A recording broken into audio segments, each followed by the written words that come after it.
আসসালামু আলাইকুম। রাত পোহালেই জাতীয় সংসদ নির্বাচন। আমি একজন স্পোর্টস প্রেমী হিসেবে আমিনুল হকের প্রতি শুভকামনা জানাবো।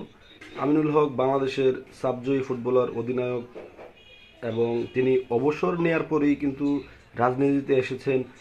সেই সময়ে তিনি কিন্তু এত বড় ফুটবলার হওয়ার পরেও কিন্তু কোনো ছাড় পাননি, জেল খেটেছেন, হয়রানির শিকার হয়েছেন। তো তিনি যদি নির্বাচিত হন ভালো লাগবে। আমিনুল হকের প্রতি শুভকামনা। এবং এই যে একটা বিষয় বলছিলাম যে অবসর নেয়ার পরে এসেছে, এটা আশা করি অন্যান্য ক্রিকেটার, ফুটবলার সবাই এটা ফলো করবে যে অবসর নেওয়ার পরেই রাজনীতিতে আসবে, তারপর যা হবে হবে। তো আমিনুল হকের প্রতি অনেক অনেক শুভকামনা।